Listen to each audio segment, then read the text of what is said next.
Welcome to Daily Focus, and I hope that your day is off to as wonderful a day as mine.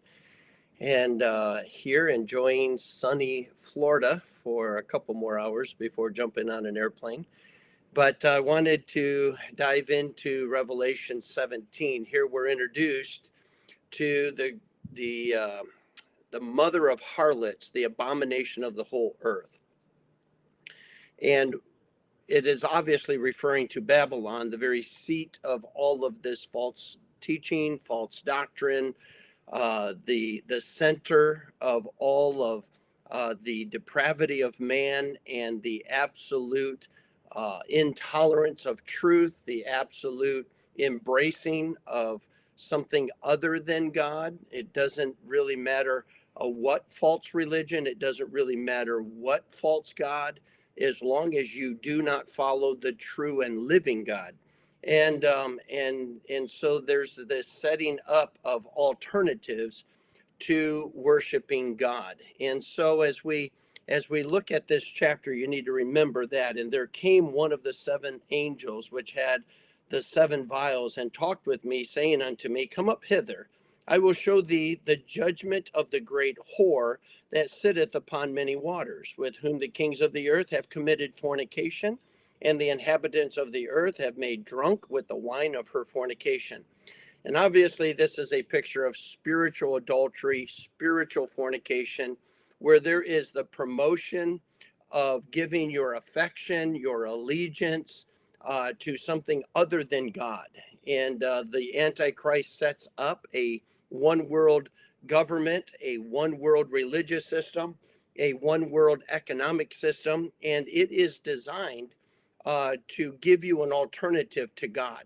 Well, we're finding that in America, it's been in the world for a long time, is that they're more tolerant of you worshiping anything other than God. And so, for instance, they haven't thrown the Quran out of the public school, but they've thrown the Bible out. They are okay with you chasing after certain religious aspects, but intolerant of you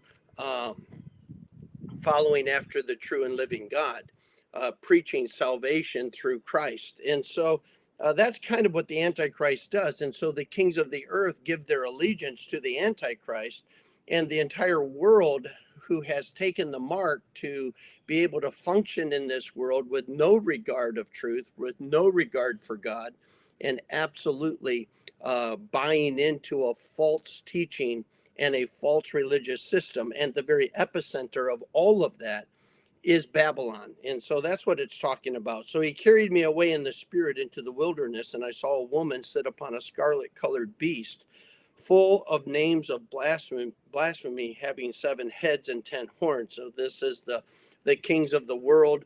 These are those that are going to unite themselves in Armageddon against Israel. They're going to come together in unity for one goal, and that is to try to thwart the program of God, the plan of God, the people of God. And so that's really what unites them, is a hatred for Israel, but really a hatred for God.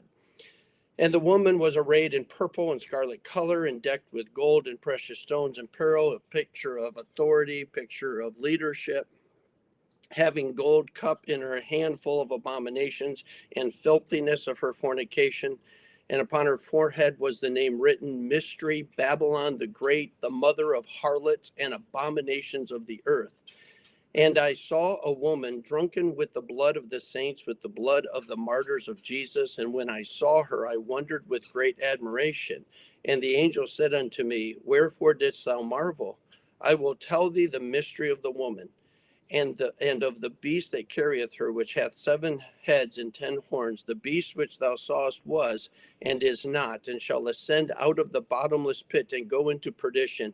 And they that dwell on the earth shall wonder, whose names were not written in the book of life from the foundation of the world, when they behold the beast that was and is not and yet is. In other words, there is going to be an incredible following of the propaganda, the promotion of what is a lie, what is rooted in a false ego trip of man's ability this idea that we follow after man, we trust man, we pursue after man, rather than trusting God, pursuing after God, trying to know God in a more deeper, more intimate way. And so when we look at the beginning of this chapter, it just reminds us that the devil is out to thwart everything that God has planned. He's not going to be successful. It's very clear that his end is the bottomless pit, that his future is an eternity in the lake of fire. He knows he's a defeated foe, but he wants to take as many people with him as he can, and he gets a following on the earth.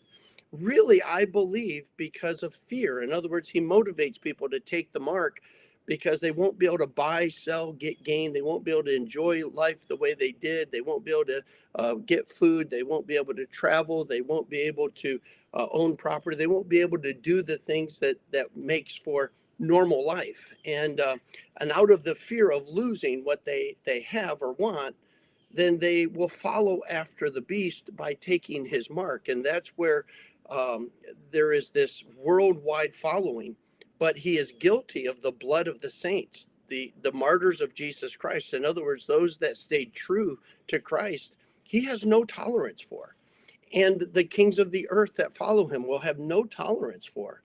Well, we just have to remember this world is not our home. We're just passing through. Our main vocation and responsibility is to present Christ, and that's what these saints will do.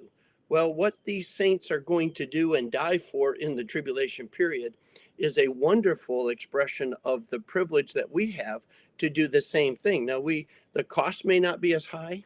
The price tag might not be as high for promoting truth and standing upon truth and sharing the gospel, but it's still our privilege. It's still our responsibility. And so we want to be faithful while we have whatever time on this earth to show people Christ. And in the tribulation period, there is a great cost for those who deny Christ and follow after false religion. But here, we seem to say that the price tag isn't that high, so it's really not as big a deal. We find that people are really not as committed. They're not really as consecrated to truth. They're not really steadfast, unmovable as it relates to the gospel. They kind of are easily distracted with the opportunities in this life. They're easily distracted with the opportunities of getting gain and growing a portfolio and gaining their power. And God is just reminding us, it's never going to be about that.